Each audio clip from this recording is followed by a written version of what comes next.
Madame, Monsieur, bonsoir. Immobilier au menu de Questions Éco ce soir. Les prix des actifs immobiliers au Maroc ont connu une baisse de 5,4% au deuxième trimestre de cette année. Parallèlement, le nombre de transactions a enregistré une croissance à 2 chiffres, soit près de 19%. Cette baisse est-elle révélatrice d'une tendance globale et surtout réaliste? Quelles nouvelles règles en matière de construction pour un secteur plus transparent et surtout plus efficient?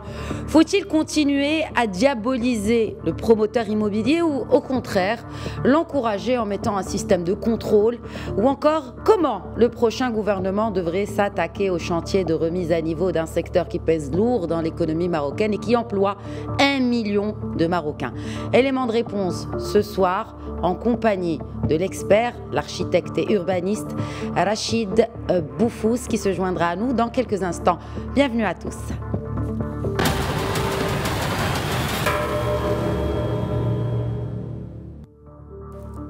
Et j'accueille donc mon invité via Skype depuis Rabat. Bonsoir Rachid Boufous, merci d'être avec nous ce soir. Bonsoir. Alors, quelles sont les attentes tant au niveau local comme gouvernemental ou au niveau du gouvernement, du prochain gouvernement? Dans le domaine de l'immobilier, effectivement, comme vous le savez, les attentes sont grandes. Depuis ces dernières années, bon, il y a eu quand même pas mal d'évolutions, de chamboulements dans le secteur, notamment l'arrêt ou la mise en berne du programme incitatif des 200 000 logements et aussi l'arrêt des dérogations urbanistiques. Bien sûr, à côté de cela, les professionnels attendent de grandes réformes en matière de règlement de construction, d'établir de nouvelles règles en matière d'urbanisme, de réforme de ce secteur, afin de permettre une meilleure visibilité, parce que les professionnels aujourd'hui ne savent pas encore ce que le gouvernement, enfin le prochain gouvernement, va proposer en matière de programme de relance de ce secteur. Donc les attentes sont grandes et jusqu'à présent, moi je n'ai pas encore vu dans les programmes des partis politiques des solutions concrètes par rapport à ces attentes. Et j'espère que le prochain gouvernement fixera une ligne de conduite, au moins un programme clair pour répondre à ces attentes.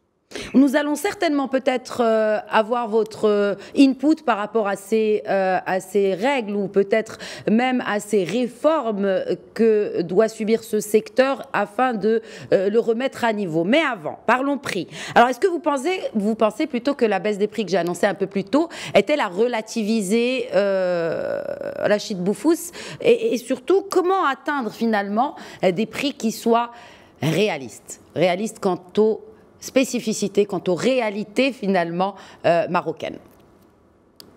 Écoutez, aujourd'hui, la baisse des prix constatée, moi je pense que c'est quelque chose qui est lié beaucoup plus à ces 2 années de pandémie Covid, où il y a eu un ralentissement de la demande.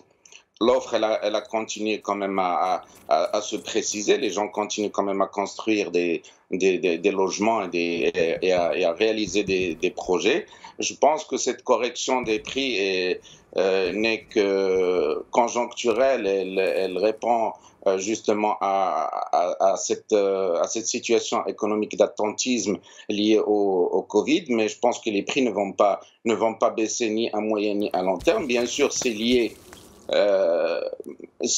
à beaucoup de facteurs. Le premier facteur étant le foncier. Bien sûr, le foncier aujourd'hui urbain surtout est de plus en plus rare, donc ce qui fait que les prix seront toujours à la hausse. Il y a aussi cette spéculation immobilière qui fait que les prix constatés dans l'immobilier n'ont aucune réalité, n'ont aucune espèce de conformité par rapport à la réalité économique elle-même, hein, quand on pose les prix de l'immobilier par rapport aux aux chiffres de l'inflation, par rapport au SMIC, par rapport aux revenus des ménages, effectivement, on voit que ces prix sont très élevés par rapport aux revenus des ménages. Donc, ce qui fait qu'ils sont la conséquence d'une spéculation. La spéculation elle-même est basée par un manque de transparence par rapport aux transactions immobilières, par rapport à la réalité des prix sur le terrain. Bien sûr, il y a des outils qui ont été mis en place par le gouvernement. N'empêche que justement, Rachid Boufous, alors avant de parler d'observatoire, il y a ce référentiel des prix qui a été mis en place par le gouvernement précédent. Donc finalement, ce que vous dites là, c'est que ce référentiel des prix est obsolète aujourd'hui. Bien sûr. Alors qu'il vient de voir le jour.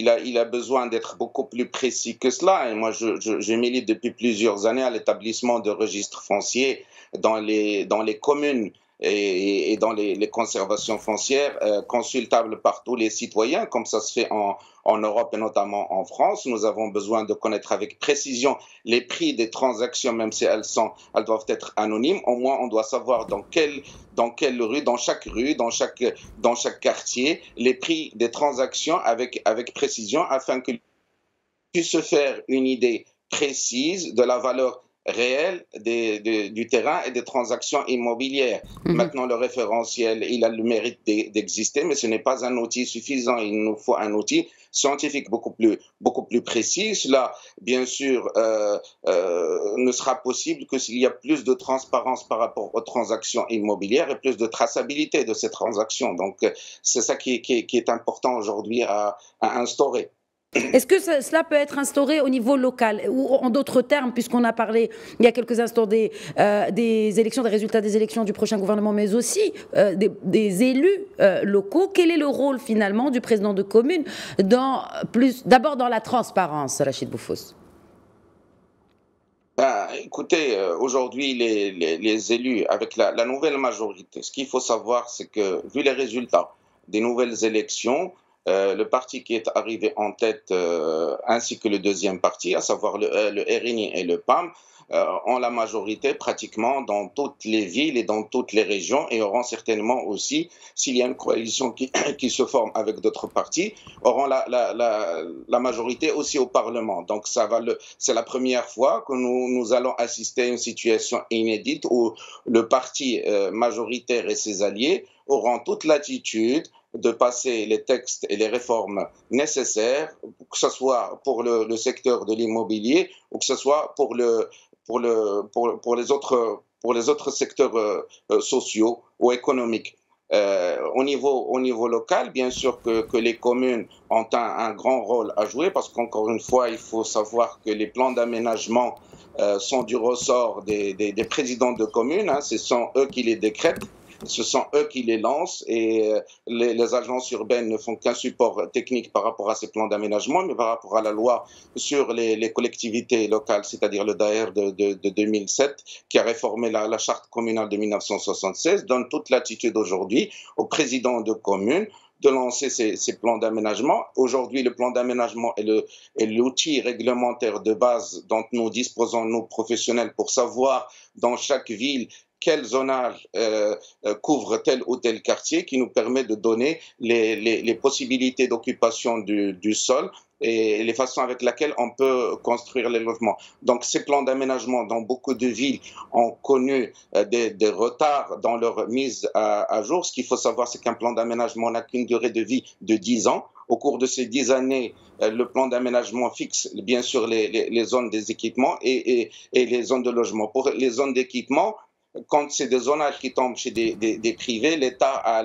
l'obligation, pendant la durée du plan d'aménagement de 10 ans et 1 jour, de pouvoir exproprier les gens qui possèdent les terrains qui sont couverts par un zonage d'équipement. Mais ce qu'on remarque souvent, c'est que ces terrains ne sont pas expropriés, donc l'État n'utilise pas son droit de préemption sur les terrains, donc n'indemnise pas les gens et ne réalise pas du coup les équipements nécessaires dans les villes. Ce qu'il faut savoir aujourd'hui, c'est que les plans d'aménagement n'ont qu'un taux de réalisation qui ne dépasse pas 30% et ils ne sont pas renouvelés. Donc nous avons des plans d'aménagement qui durent pendant 15 ans, 20 ans sans qu'ils soient renouvelés, ce qui fait que les gens dont on a pris les terrains, enfin dont les terrains sont préemptés pour être expropriés, restent dans l'attente durant toutes ces années. On ne leur restitue pas leur terrain, alors que la loi l'exige qu'au bout de 10 ans, si le plan d'aménagement ne se réalise pas, les terrains doivent être restitués à leurs propriétaires afin qu'ils puissent les valoriser.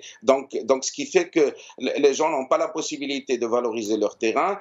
Souvent, les zonages ne correspondent pas à la réalité de développement des villes. Et ce qui fait qu'il y a un grand attentisme dans tout le secteur. Donc, il n'y a pas de renouvellement urbain possible. Les villes ne peuvent pas se mettre à niveau du point de vue urbanistique. Bien sûr qu'il y a aujourd'hui une mise à niveau urbaine pour tout ce qui est des espaces verts, de l'éclairage public, de l'élargissement des voies, de l'ouverture de nouvelles avenues, etc., d'artères et de rocades, mais n'empêche que la ville elle-même, aujourd'hui, stagne dans son évolution, et alors que l'évolution démographique est là. Aujourd'hui, nous continuons à avoir des taux d'accroissement qui sont assez importants, ce qui fait que ça augmente la densité à l'intérieur des villes, et certaines villes aujourd'hui n'arrivent plus à répondre à leurs propres besoins. À titre d'exemple, par exemple, si nous prenons Rabat, la capitale du royaume, c'est l'une des rares villes au Maroc, si ce n'est la seule, qui a perdu en 10 ans plus de 100 000 habitants. Elle est passée de 600 000 habitants en 2004 à 500 000 habitants en 2014, alors que l'accroissement démographique est le même, ce qui fait que les gens n'ont plus la possibilité de faire habiter leurs enfants dans la même ville, et ils sont obligés en quelque sorte de les expatrier vers les villes périphériques, à savoir Tmara et Salé. Donc on peut effectivement requalifier les quartiers existants en donnant plus de hauteur, en requalifiant tous ces quartiers et ces villes. Alors, quelle nouvelle règle justement pour la dérogation? Quelle nouvelle règle pour la dérogation urbanistique, Rachid Boufous? Alors, la dérogation urbanistique a été instaurée par une circulaire conjointe entre le ministre de l'Intérieur et le ministre de l'Habitat et de l'Urbanisme en 2003, permettait de déroger aux règles d'urbanisme qui ne permettaient pas de réaliser des projets importants. Et il faut savoir que tous les projets que nous avons réalisés maintenant depuis 17-18 ans, les grands projets n'ont été possibles que grâce à cette dérogation. Maintenant, la dérogation a été effectivement, il y a eu plus de 5400 dérogations qui ont été octroyées. Il y a eu une saisine du Conseil économique et social qui a édité un rapport dans ce sens. Effectivement, la dérogation est un outil qui a permis de réaliser le projet, mais il a péché par un manque de contrôle et de suivi. Maintenant, il a été décidé à peu près depuis 2019 de procéder au gel de la dérogation. Alors, nous n'avons pas d'autres outils réglementaires, faute de plans d'aménagement qui arriveraient justement à pallier des dérogations. Nous sommes dans une situation d'attentisme. Qu'est-ce que nous allons faire aujourd'hui si nous voulons autoriser de nouveaux pôles urbains, de nouveaux grands projets importants en l'absence de cette dérogation? Moi, j'ai toujours milité pour garder la dérogation, mais pour en améliorer le sens et les objectifs.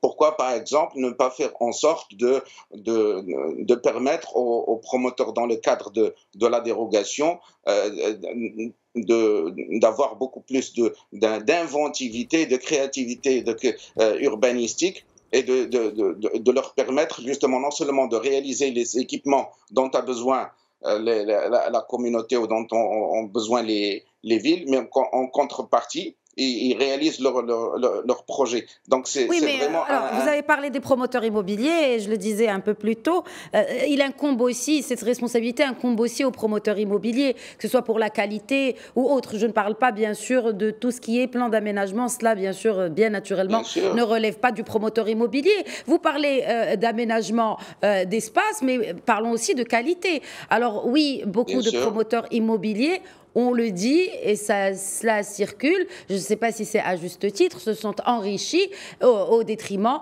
d'un logement qui soit de bonne qualité avec le prix que l'acheteur a payé. Combien gagne un promoteur immobilier sur un projet, Rachid Boufous?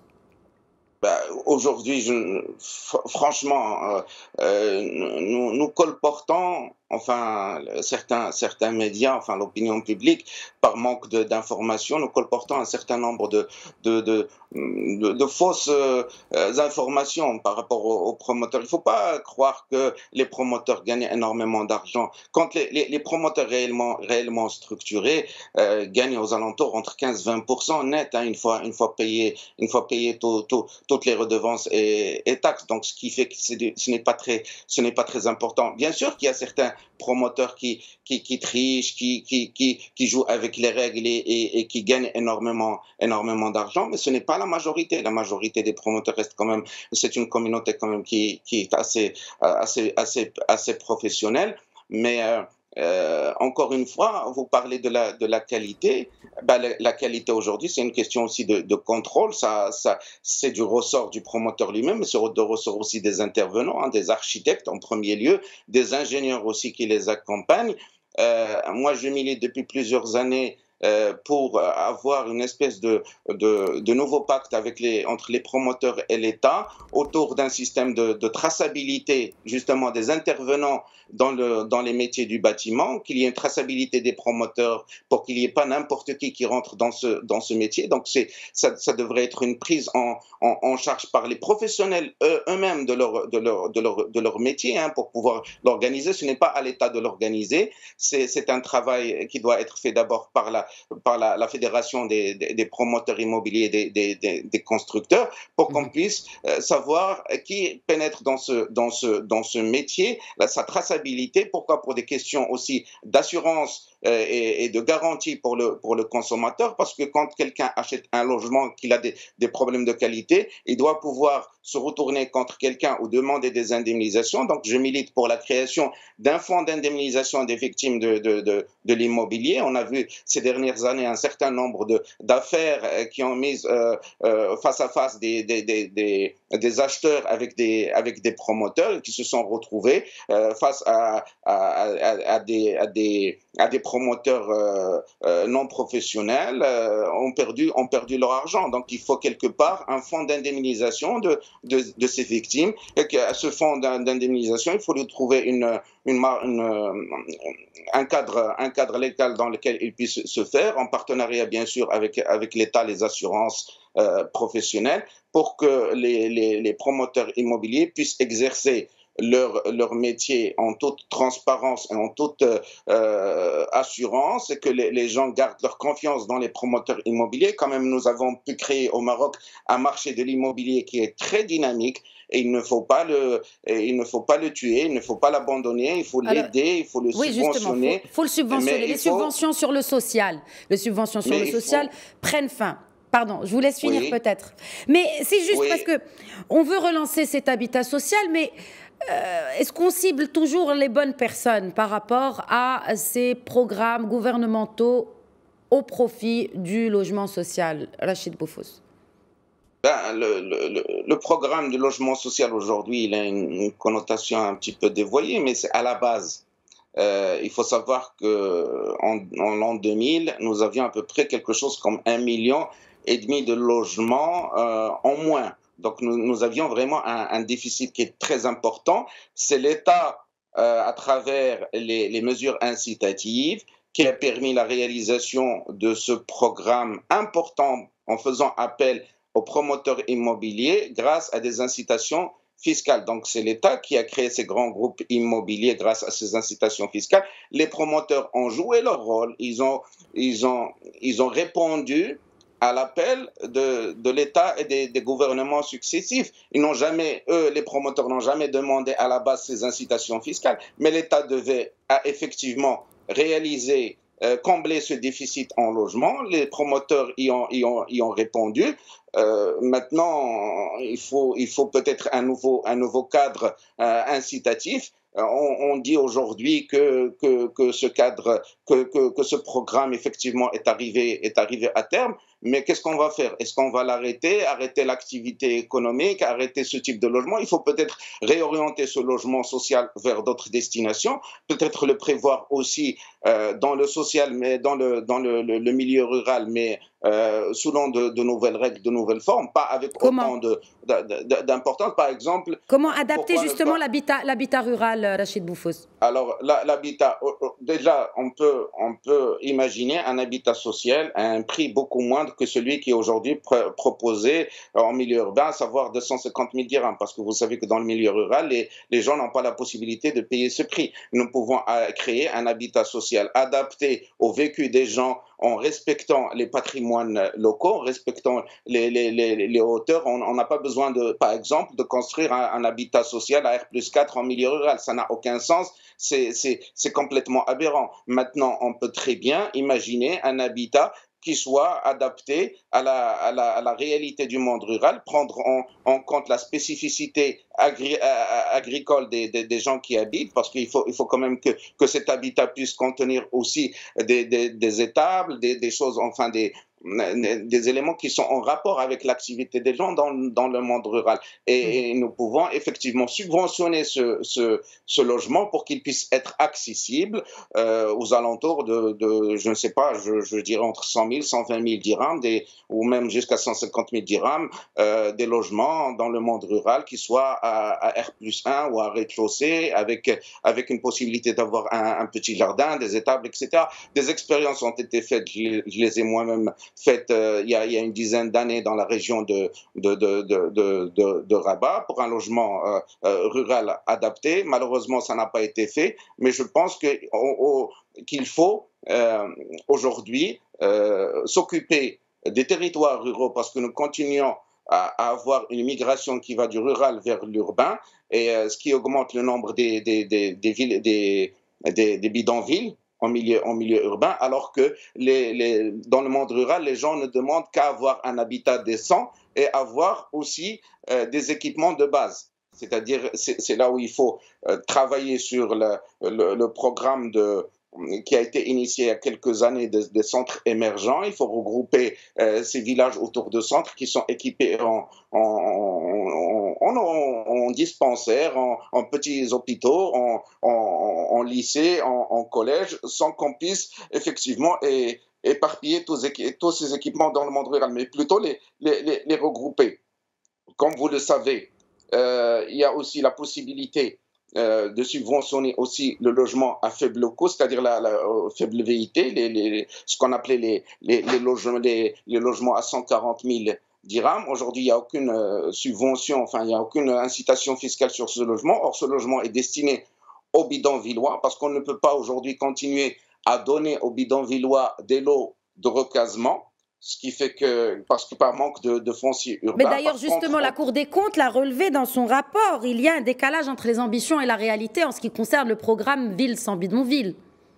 Parce qu'encore une fois, ce qu'il faut savoir, c'est que il y a eu plusieurs politiques qui se sont entrechoquées les unes contre les autres parce qu'il n'y a pas eu de vision claire. Il y avait le logement social, il y avait le logement à faible VIT, il y avait les lots de recasement. Bien sûr que les bidonvillois vont vouloir choisir un lot à R+2 ou à R+3 plutôt que d'habiter dans un logement à 55 mètres carrés. Même si ce lot, bien sûr, il est subventionné aussi de la même façon, mais il coûte beaucoup moins cher. Un lot de 70 mètres carrés de recasement coûte même pas 25 000 dirhams pour un bidonvillois parce qu'il est subventionné pour la même somme par l'État. Alors qu'un logement à 55 mètres carrés, il n'y a qu'une offre en logement social pour cela et ça coûte 250 000. Donc vous voyez le différentiel. Donc les gens préfèrent avoir un lot, ils prennent le rez-de-chaussée, bon, ils le transforment en commerce. Le logement devient une rente.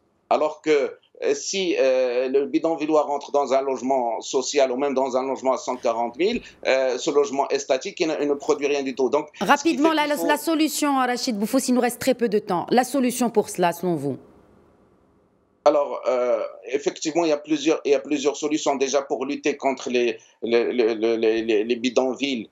Bien sûr, il faut instaurer un fichier national des bidonvilles pour que les gens ne puissent pas à chaque fois aller demander un lot, se déplacer, prendre un lot, le vendre et aller dans une autre ville et en demander un autre lot. Il faut aussi, et là on n'en a pas parlé, mais c'est très important, il faudrait parler aussi des classes moyennes. Il faut pouvoir leur offrir aussi un logement décent, un logement qui corresponde à leurs besoins. Moi, je milite aussi à ce que ces classes moyennes puissent être subventionnées en donnant, par exemple, un crédit à taux zéro. Donc, il y a plusieurs mesures incitatives possibles. Le gouvernement prochain devra décliner une stratégie à long terme pour qu'on puisse sortir effectivement de cet attentisme qui dure depuis plusieurs années. Merci beaucoup, qui n'est pas justement symptomatique à cette crise Covid-19. Merci Rachid Boufous pour ce check-up complet, presque complet. On aurait aimé discuter davantage avec vous sur les tenants et aboutissants de la réforme de ce secteur, parce qu'on l'attend, les professionnels, mais aussi nous, citoyens, on l'attendons depuis plusieurs années, comme vous venez de le rappeler. Merci encore une fois, Rachid Boufous. Merci beaucoup. Voilà, c'est la fin de Question Écho.